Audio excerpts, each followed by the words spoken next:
Hello and welcome to another episode of Nothing Ventured with me, Arish Shah. Today in the studio with me, I have Sundar Arvind.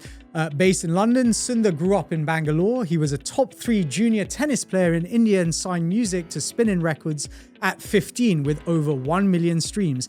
In 2024, he co-founded Blitzo in London and scaled it to 10,000 plus deliveries, 800 plus riders, and roughly 1.3 million pounds in ARR. He is now CEO and co-founder of Mozart AI. Mozart AI is an AI music creation studio that lets users create, edit, master, and release tracks and music videos without traditional production skills. The product has reached over 100,000 users and closed a $6 million seed round. Those moves, elite sport, professional releases, rapid startup scaling, and a small team hitting large user numbers create a live tension between building tools for pros and building a digital audio workstation for everyone. In today's episode, we talk about how music can come to you anywhere. You shouldn't be bottlenecked by connectivity or device specs. The old era of music making needed you to have a digital audio workstation, which you need to spend 5 years learning. But now if it's just can hum and it turns into a song, you can have that on the phone. Why AI still can't write anything creative. How to think about how attribution works in an AI created world. We are still very early in this category of who owns what. Does rights mean you own it, or is it the right to just use it commercially? And it's all like gray area right now. The symbiosis of vibe and studio production. For a vibe sessions user, as they get more advanced, they realize some things might be easier to do on studio. We're seeing the intent of, I want control too. I want to improve. I want to graduate my skill ceiling. How we're now in a world where you can just get started faster. If I had Mozart, I would have started faster. I would have been able to say, hey, combine my guitar and my keyboard. I've recorded 2 things. I want to hear what they sound like together. And I think it just paints the picture of output faster. And why, if you're building today, velocity is critical and capital equals speed. On how Mozart AI added 30,000 users overnight, and why engineers today should feel like they're playing 10 chess games with a blindfold on. That's how engineers will evolve, and that's how founders should evolve. You should be able to hit multiple markets, multiple products, multiple customers at the same time from the very, very early days. Hello, whilst I've got you there for a second, I thought I would reintroduce myself. My name's Arish. I'm the host of Nothing Ventured, the podcast where I talk to the people behind the stories that make the venture ecosystem go round. I'm also the founder of Emerge One, a consultancy that provides fractional CFO services to venture-backed tech startups from seed to Series B and beyond. If you enjoy the podcast, I would love it if you could like and subscribe wherever it is you listen. And should you ever want to chat to me about anything, do reach out on LinkedIn or X. I'm always up for a bit of a natter. Let's get straight into it.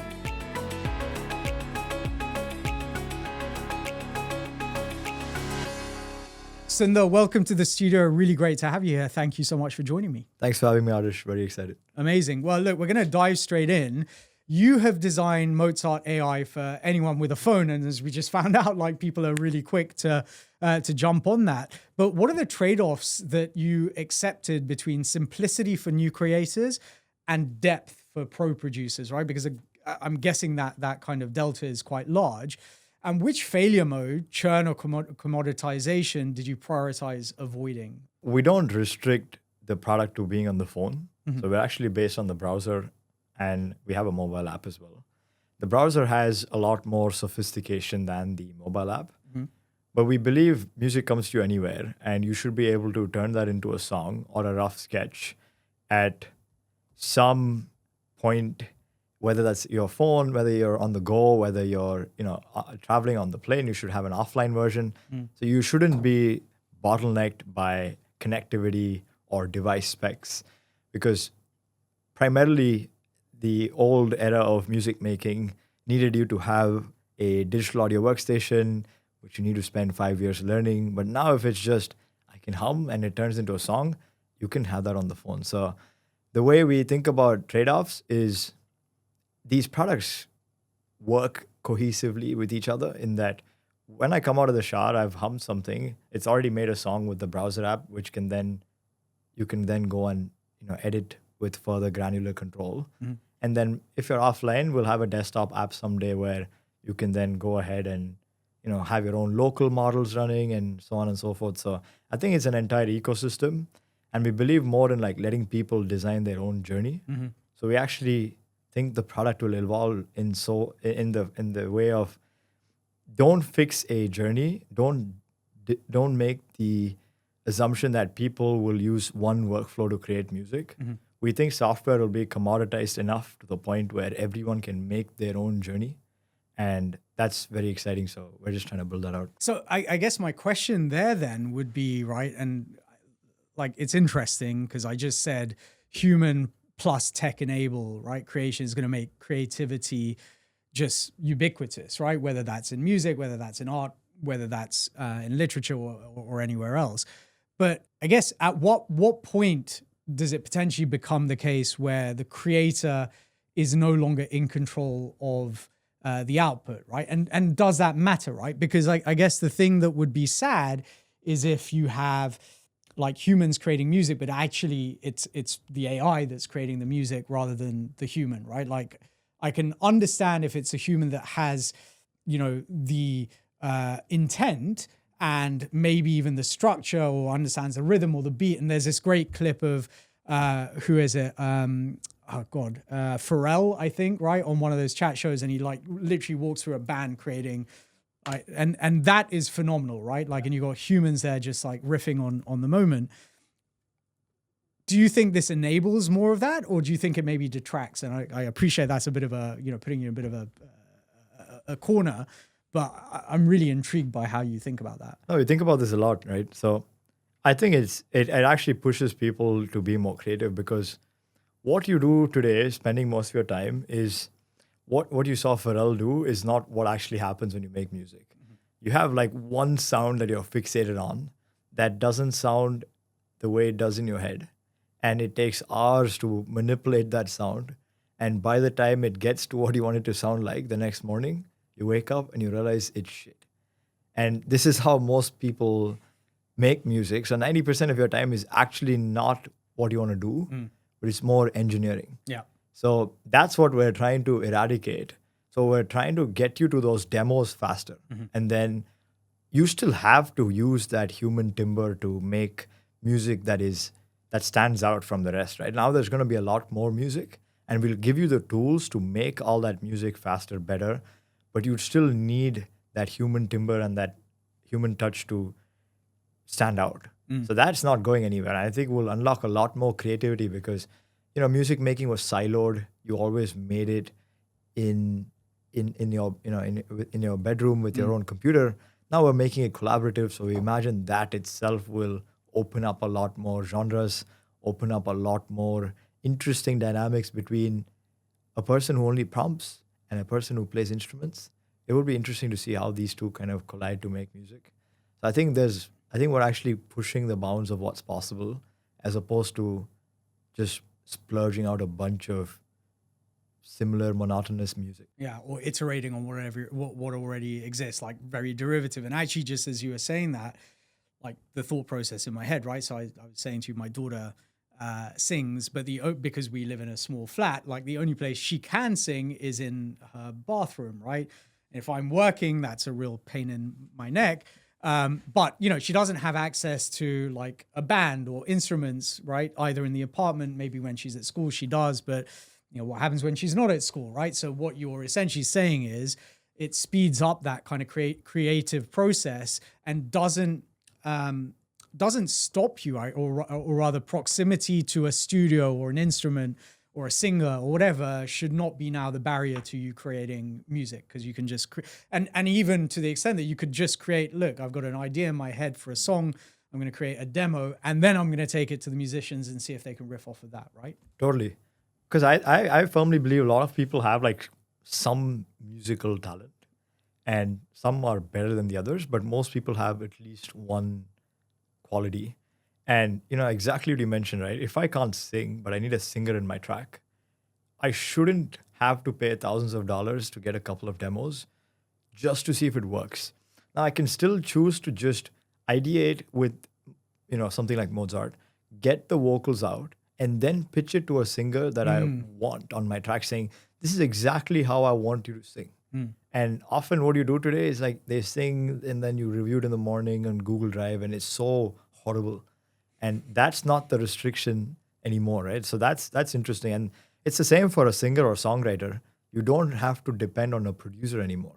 So now anyone who's been writing poems or writing songs, they're actually one of the biggest like customer bases for us because they now have this aspirational journey because that is like peak creativity. That is the story. That is what the song is about. I have a real problem now because I like, just as you said that, I have like hundreds of poems on Medium. I had like thousands of followers on there, and I stopped writing poetry quite a few years ago. But now I'm like, oh, okay, maybe I can do something with those. And I had like, even at the time, I thought, well, actually, this would be quite good on a track, or this would be quite good next to a beat. Now I can just test it out, and oh, okay, it's actually quite shit. Maybe I shouldn't do anything with this, or actually, this sounds quite good. You know, maybe I don't do anything with it at all, but it's just, it satisfies that curiosity that I maybe would have just ignored 7 years ago because like, who has the time or the energy or the inclination, right? It's one of those rare things that AI can't do or is not even close to doing, like writing anything creative. So, and music is all about creativity, right? So, and a language also cannot express a lot of music. So you need to go beyond language. You need to go into sound. So that's why like a combination of like writing your own stuff plus humming out the direction will get you phenomenal results as compared to just writing a generic prompt. Yeah, again, like just so many ideas going through my head. And I guess, you know, one of the things that has been unlocked, right? We've seen it with 11 Labs and like you know, how they've approached language and so on. To your point, AI is very good at emulating. It's very good at taking something that you input, so a prompt, obviously, right? And you are now doing, you know, almost, you know, non-verbal prompts, right? Because you're talking about non-verbal cues in terms of humming or tapping out a beat or something along those lines, right? And then taking that and taking it forward.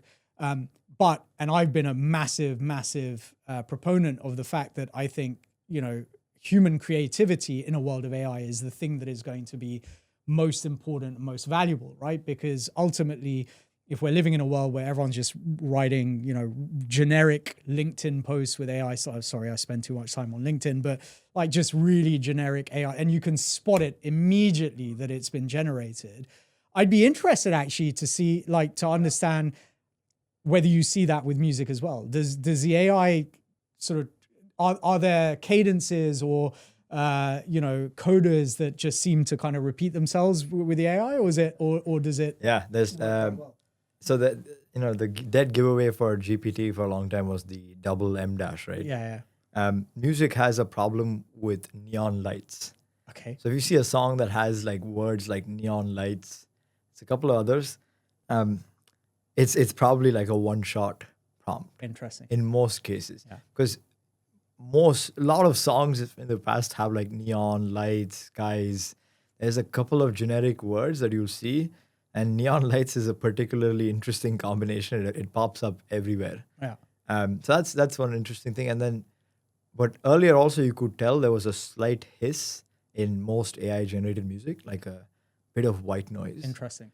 Because of the compression and the models not being able to recover, but that's slowly fading away.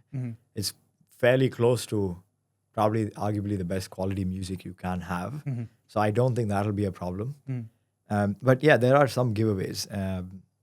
It's just similar to every other piece of software, right? And you know, you mentioned how creativity still matters, because even in domains like making websites or Lovable, for instance, like design is that problem that's still unsolved to a large extent. Everyone can vibe code a website, but not a lot of people make it look good. Yeah. Because those tools don't know what creativity is just yet. I think they will figure it out someday. I think there's a paradigm we'll get to where that is also figured out, but we're not there yet. It's definitely gotten better. I mean, I think about apps like Gamma, right, which does presentations. Like I remember using it a year ago and being very underwhelmed. And then, you know, a few weeks ago, I used it for something I was doing. I was like, wow, okay, this literally required no editing, right? Like, was it the most beautiful deck on the planet? Like, arguably not. Like, if I'd have given it to a designer, they'd have made it look, you know, spectacular, I'm sure. But in terms of what I needed it to do, it was good enough. It looked good enough, and it was coherent, right? And I think to your point, yes, well, I'm not entirely sure we'll get to a place where, design, because from a philosophical standpoint, right, beauty is in the eye of the beholder, like is obvious trite phrase, right? But it's a very human condition. There's inherent beauty in music, in art, in humans, right? And there are geometrical kind of patterns that some can be expressed, and music is obviously, we talk about music and mathematics as an example of being very aligned, and that's where some of that expression comes through. But equally, I love listening to drum and bass music. My daughter hates it, right? Like there is also a human element to that. So, I'm not convinced that AI will ever get to the depth of that kind of what is beauty from a human perspective. I think it'll get close though. And close enough that for a mass market, it's going to be unrecognizable in comparison. And we saw it again, right, with AI generated videos even.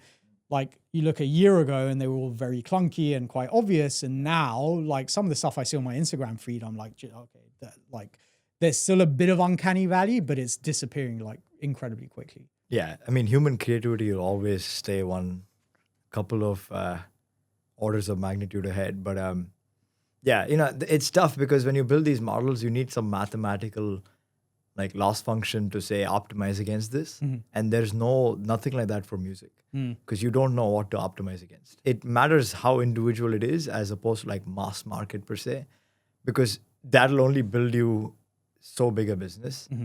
In music, Spotify is Spotify because everyone is able to listen to the music they like. Yeah. And if by default consumption of music becomes creation, then everyone should be able to create the music they like. Yeah. So there's actually no point in optimizing for mass market.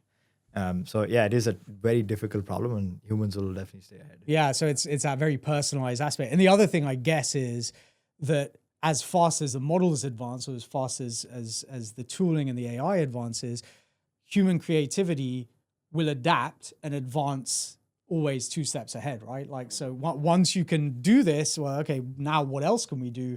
And then you got to catch up with that, and then a new paradigm kind of comes. We're a out. smart breed of people we'll always stay ahead, I'm sure. We hope. Well, I certainly hope. Otherwise, if the future AI overlords are watching, anyway, like I bow down.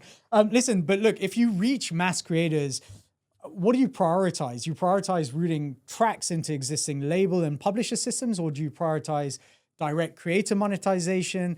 And what are the concrete costs or incentives that you accept with that choice? And I mean, or is that even the pathway that you're kind of considering? Yeah, it's still very early. We're still in like phase 0, which is solving creation, right? But phase 0 doesn't get solved without solving for distribution and monetization. So we're still very early. What you can do right now is you can make a song, you own the song, you own the commercial rights to that song. Okay. And you can use it in your content. You can use it in, you can try to release it on Spotify. It usually works.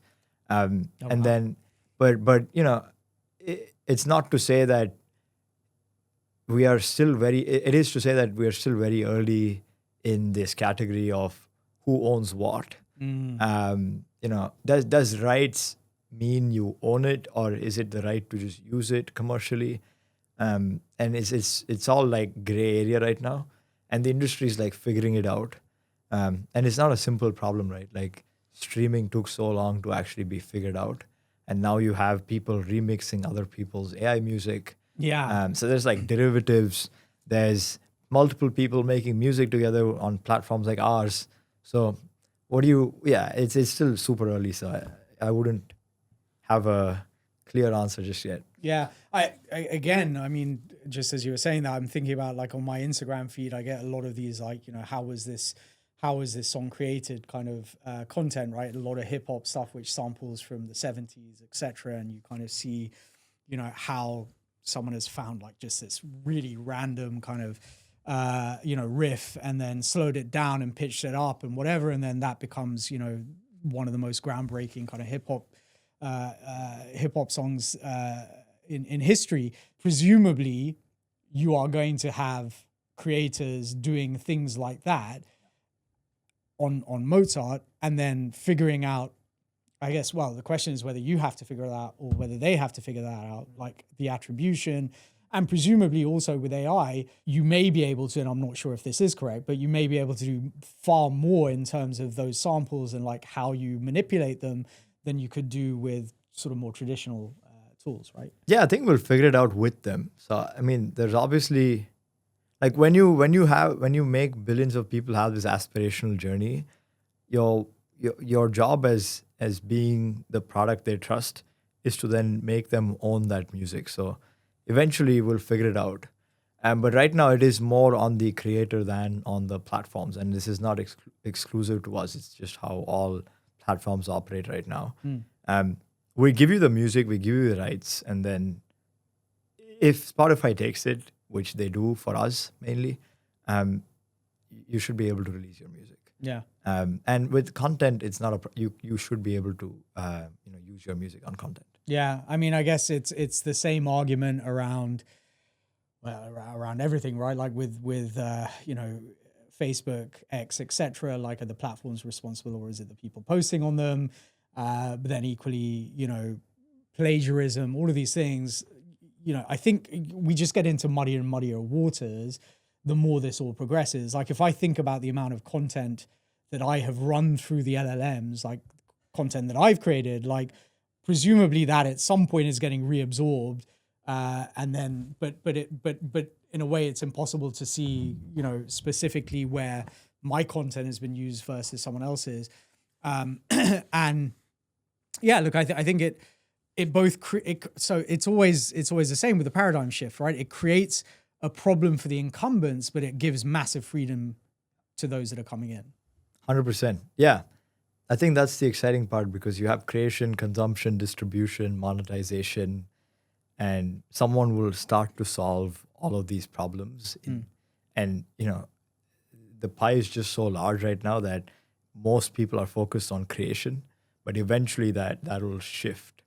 But we're still so early in creation that those other problems don't seem as relevant. They're remote for the time being. For the time being, yeah. At least to us, because we're still very early. Yeah, for sure. So look, if models alone don't create taste, right, which behaviors, whether that's curation, human in the loop, bespoke data sets, what is it that you adopted, and what trade-offs did that impose on speed versus distinctiveness? And when does that potentially stop working, or when you have to engineer for something different? Yeah, it's a good question. So we see like two cohorts of users, and we try to speak and study these users in kind of answering that question of how much speed do they value, how much control do they value.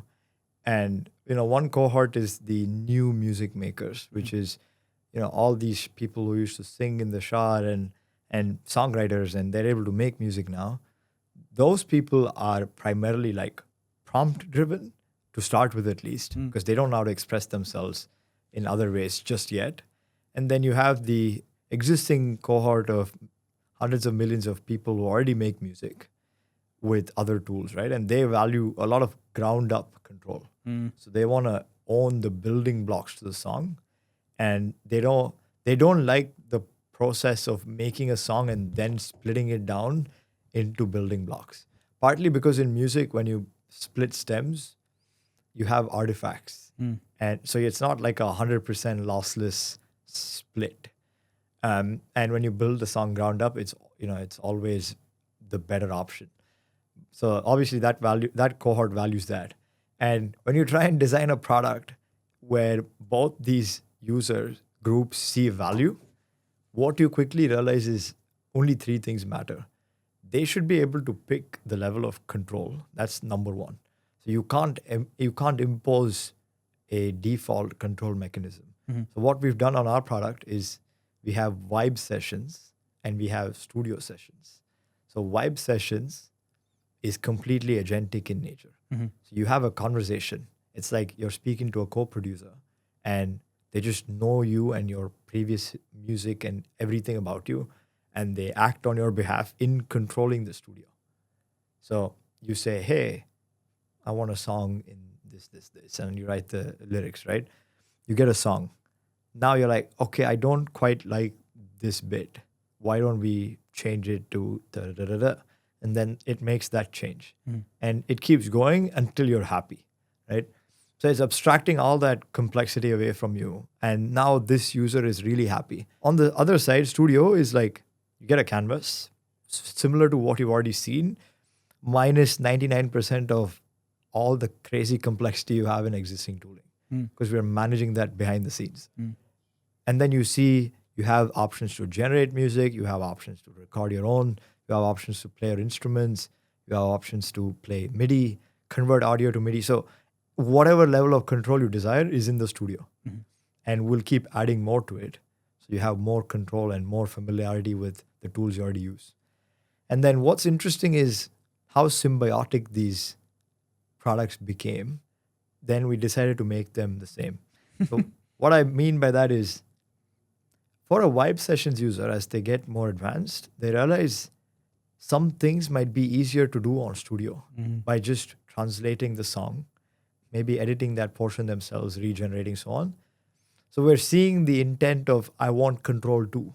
I want to improve. I want to graduate my skill ceiling, right? And on the other side, these people, some days, the Studio cohort, they don't have ideas. They maybe just want to start with the song. So they want to go in the vibe. Exactly. Yeah. And sometimes even if they finish the song in Studio, what we see increasingly is they transition over to vibes. They master the song.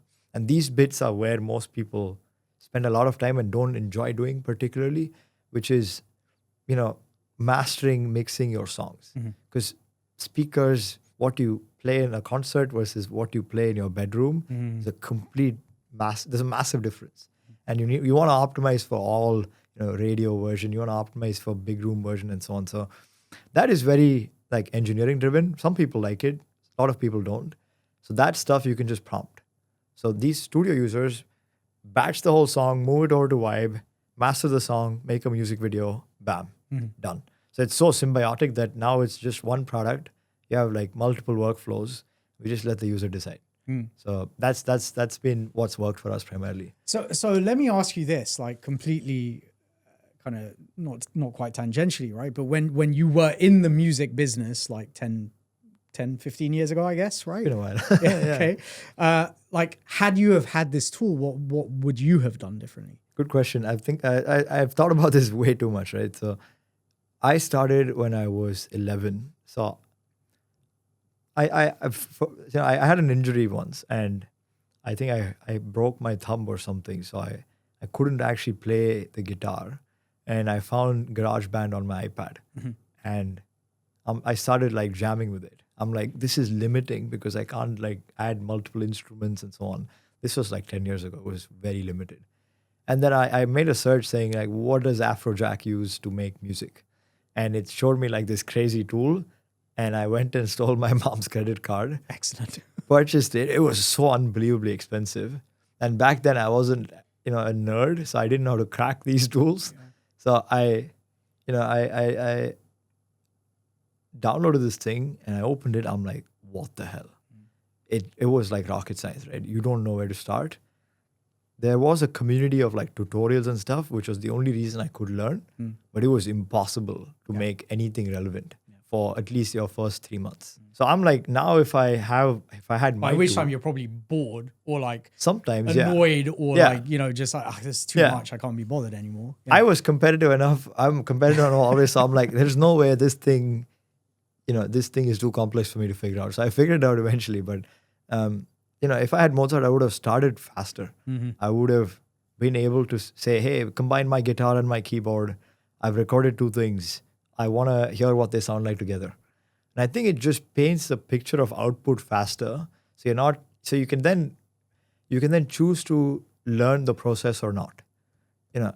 You will, if you like the output, you're incentivized to figure out what process works best for you. And now software is, our product is good enough for you to then make your own process. So, but you should love the output. You shouldn't wait 4 to 6 months to learn a product to then see output. So I think that's what would have fundamentally been different.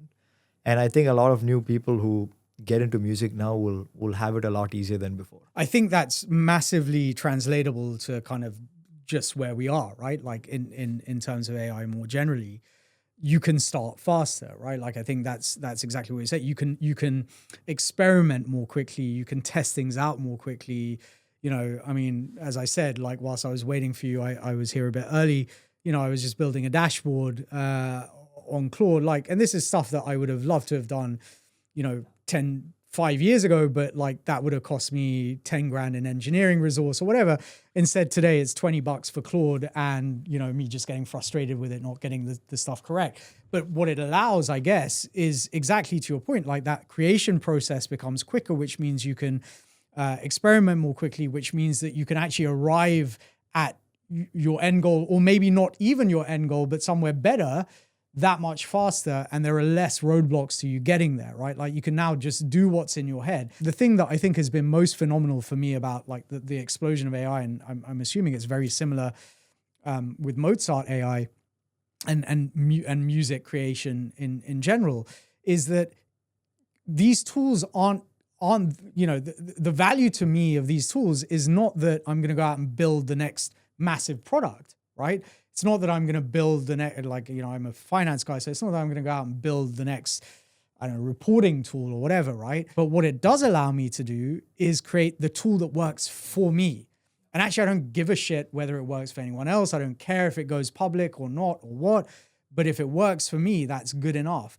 And I think that's the incredible thing, right? Like you can just unleash whatever you want to do, and it can remain within your own walled garden, right? 100%. So many times, you know, in the past, you just say, I wish there was a tool to do this, and now you can. Yeah. Which is the same in music, right? I wish I could make this song for my whatever occasion, and now you can.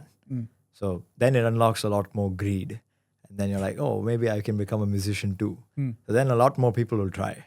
And similar to what you said, you don't need to sell it to 1 million people, but 1 million people will try to now because they can make software. So yeah, that's why there's more startups than ever. So yeah, for sure. I mean, I'm like sitting here going, right, my challenge to James, my producer, is, right, let's come up with a new jingle for the show.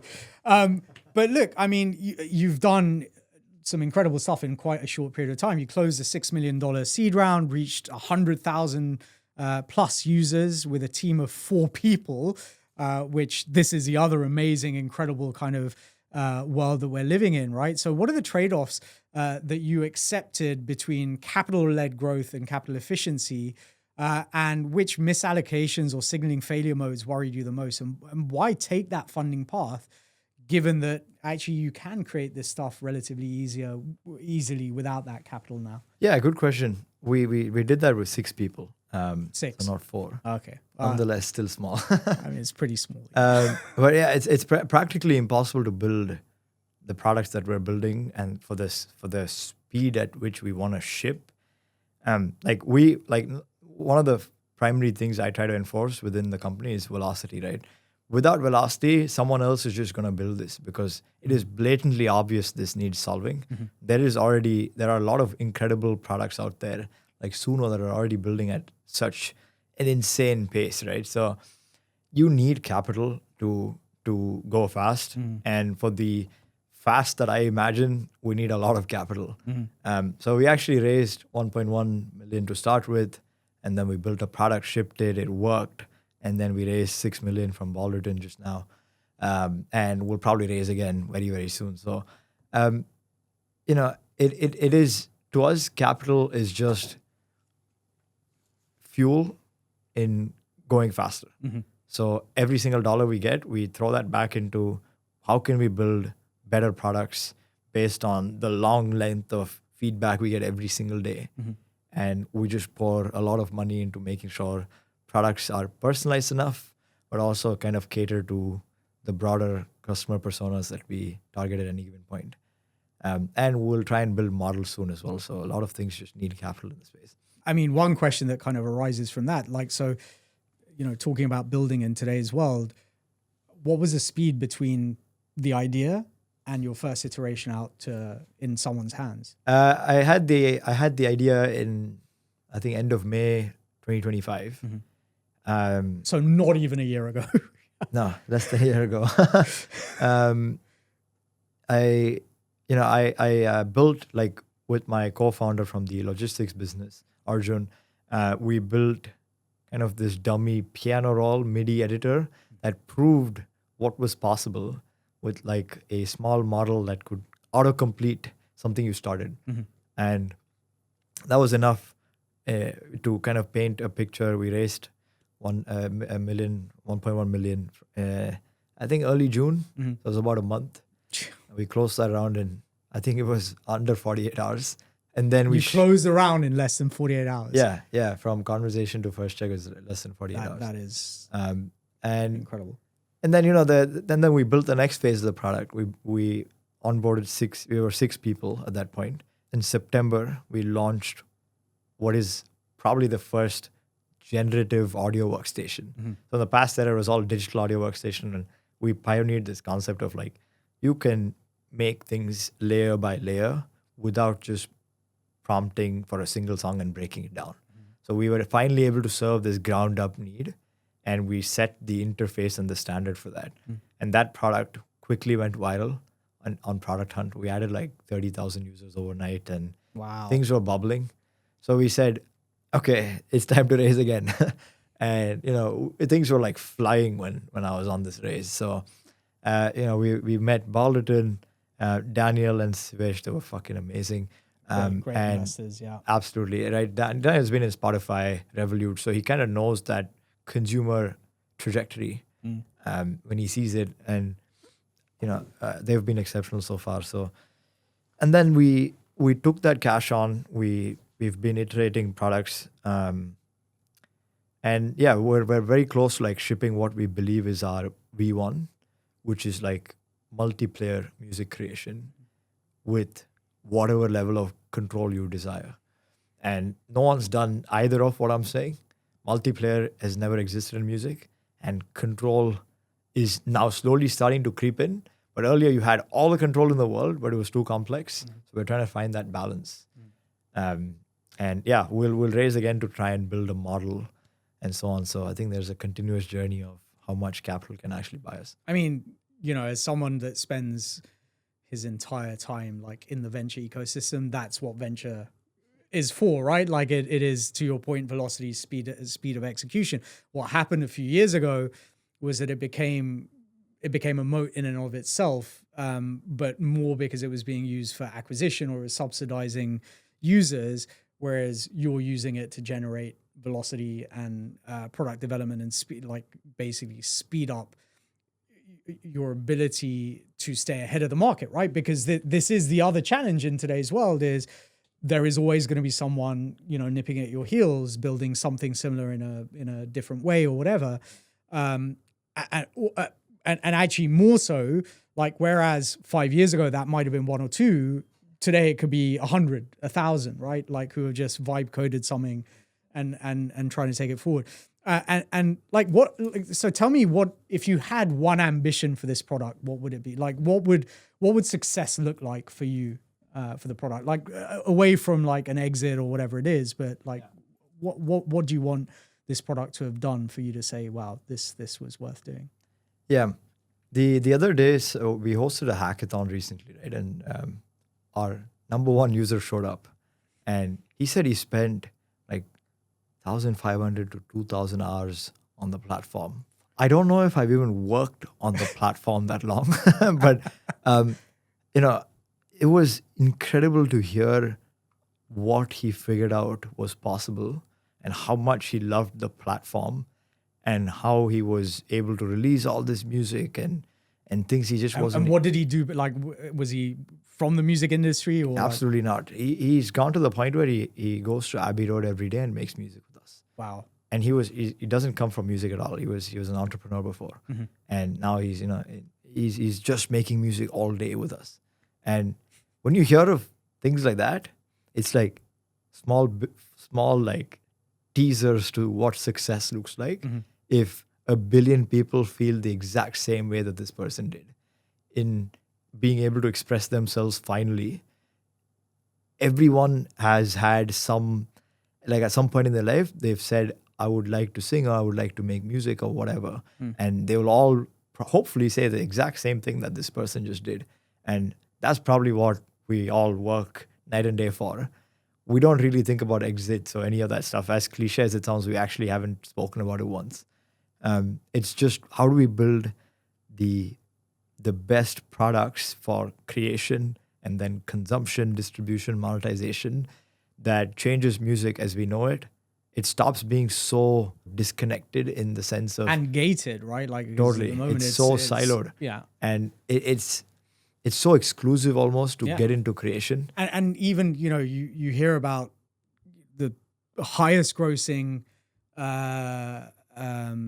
singers and bands and so on, like on Spotify, they're making pennies on each song, and they lose money at every concert, and the industry is just really difficult, right? And there's lots and lots of layers of kind of not even gatekeeping, but you are at the bottom of a pile of a ton of people making money. Economics is definitely tough, right? But music's finally having that moment where, like Roblox did, where UGC explosion, and then Instagram did for content, and CapCut is for videos. Music is just starting to have that now. So naturally, the top 110% will start making meaningfully more money, right? And that will then create much more aspiration in the rest of the 90% to, aim for that top 10%. So that cycle is what makes platforms successful. YouTube wouldn't be YouTube without all that explosion of content and the top 1%, top 10% actually making a living out of it. Yeah, or Substack, or actually any of these creative tools. Totally. Actually, now that you talk about that, YouTube, etc., right? That's super interesting because I hadn't thought about it that way. There hasn't been a similar platform for music, right? Like at best, it's go on American Idol or whatever, right, and shoot your shot. But now this actually gives a meaningful avenue for people to actually just say, you know what, I've always wanted to do this. Let me give it a shot. And actually, you've got very little to lose. In the same way that, when you start a Substack, you've got no one, then you build to like 5 readers, 100, 1,000, whatever. Then you maybe turn on the pay, your payment system or subscription system, and so on and so forth. But again, like you've essentially removed, dozens of barriers essentially to getting started, which is incredible. Totally. And right now, the success of a lot of music depends on how you can crack the attention economy. Right? Yeah. I think, I don't know, not the exact numbers, but I think 40% of music is discovered on TikTok, right? You basically you need to find a way to go viral for your music to be discovered as an upcoming artist. So what's also interesting is platforms like us and Suno, there's a lot of listening also happening on the platform because people that create in certain ways also want to listen to how others in similar genres are creating. And you start to form, when you make it so intimate and active, these people will start to collaborate in creation, collaborate in other ways, and you'll start to see more participation. And I think when these people then, when the way to get discovered then is to be the best at your craft and not have to focus on the attention economy to be the top artist in whatever your criteria is. That is also success. Well, because you're also then surfacing to a much more useful cohort of people, right? Because you're now surfacing music to other music lovers, right? On TikTok, you may have people who are interested in cooking or in whatever else, right? Like they're not relevant viewers. Whereas if someone has come onto Mozart AI, you can probably bet your bottom dollar that they're interested in music and therefore therefore actually getting 100 of those people is worth 1,000 of the others, right? Like totally. To some extent. Yeah, and you can also like right now, even if you have an idol artist, like Drake or something, right? The most you do is listen or watch them at a concert. That's as exciting as it gets. But imagine you could actually create like them or make a remix of their music or have a model that sounds like them so you can make your own versions of their tracks. So many interesting possibilities to deepen the connection between an artist and a fan. Yeah. But fans will also be creating. They won't just be listening.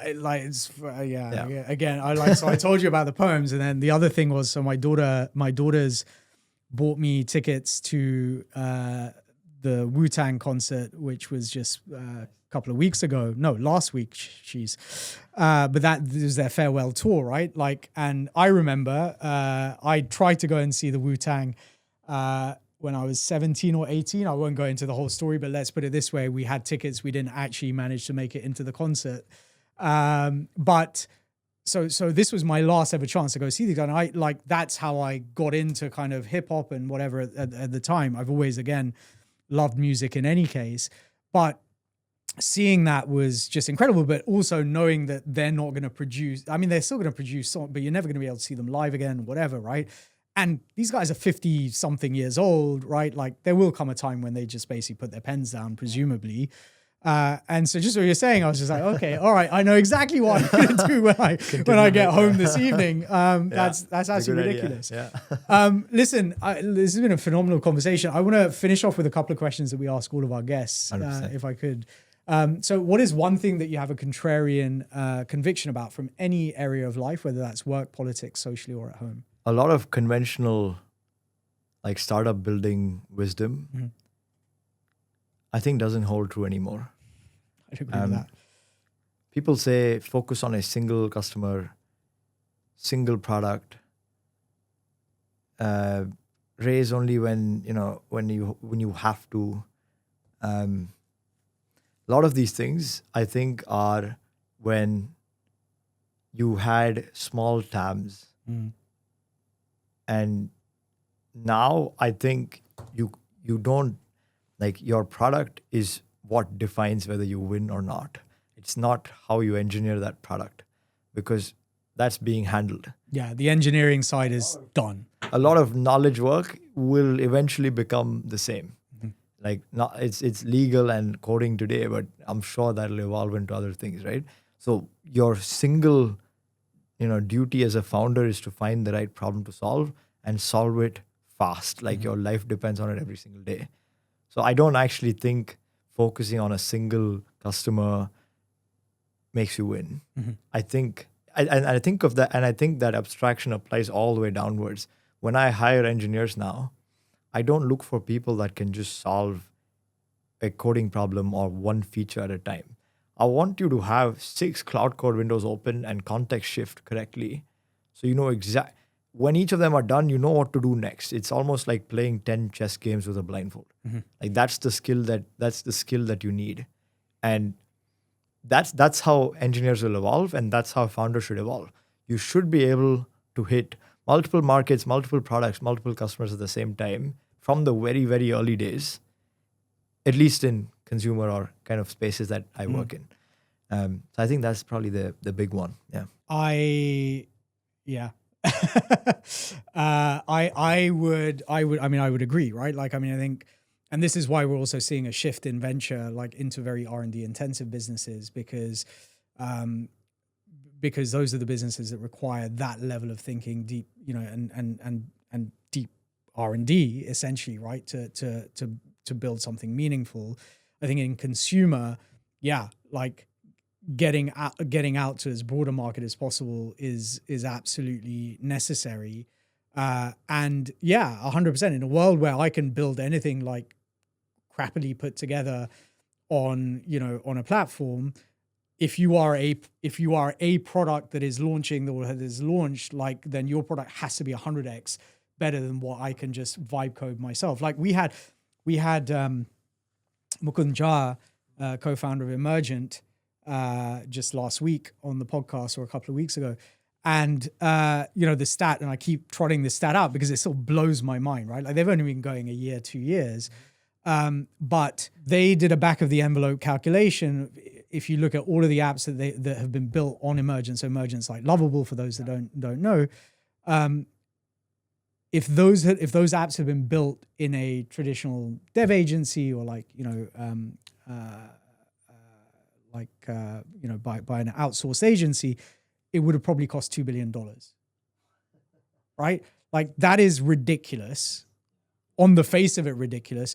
But what that means though is you can get somewhere really quickly, and if you have capital, you should be able to get there even quick. So you've got to prove that and I'm a strong believer that the three moats at the moment are distribution, proprietary data, and hardware. Like nothing else matters. If you can't hit those three, you won't go anywhere.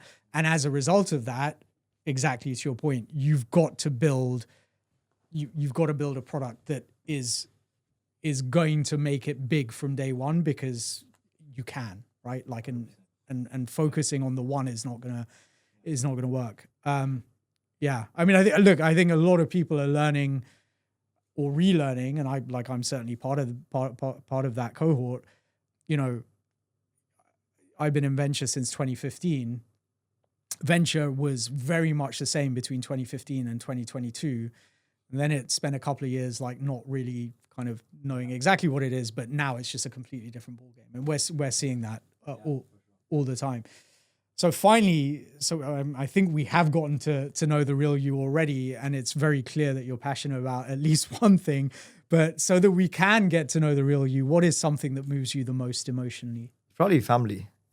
Middle class upbringing, not a lot to work with other than just like it's crazy how like the whole family was like working towards me becoming a tennis player and then me becoming a musician and now me becoming a founder, and they kind of center their whole life around making someone else succeed, which is like the single biggest motivation you can have. Yeah.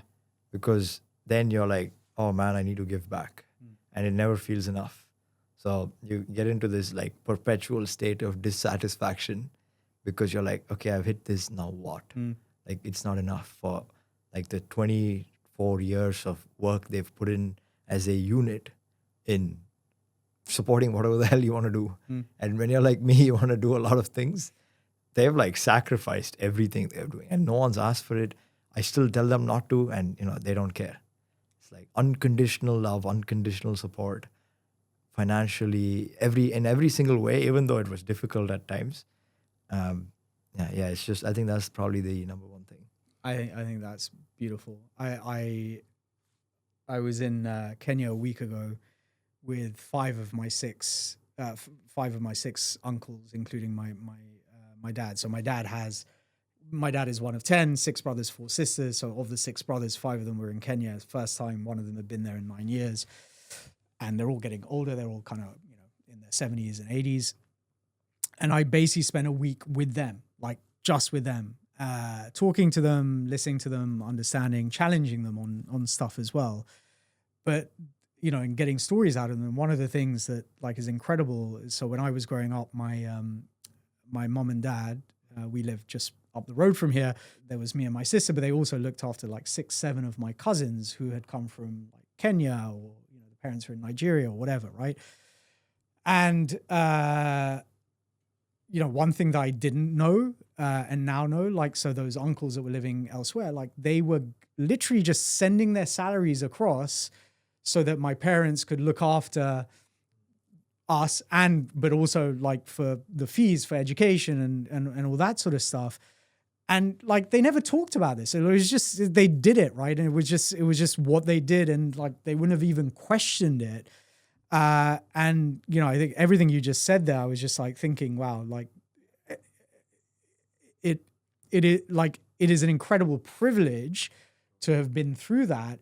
But it is incredibly humbling also to understand kind of where they came from and the sacrifices that they therefore made. Like I remember as well, the first time I ever flew on a plane on my own, I was 3 years old.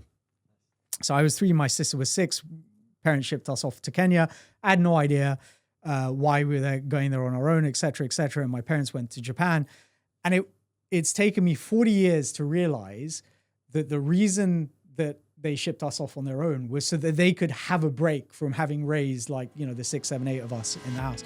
That's but it's they don't expect anything in return. They just do it. Yeah. But also just like a different generation, different mindset, incredible. Sundar, this has been absolutely amazing. I've really, really enjoyed like learning about you for sure, learning about Mozart. For our audience, where can they find you online? You're on LinkedIn, you're on Twitter. Where's the best place for them to look for you? For me, LinkedIn. For Mozart, it's mozartai.com. Okay, amazing. Well, look, Sundar, thank you so much for joining me. It's been an absolute pleasure having you in the studio today. Thank you so much, Arish. This was very fun.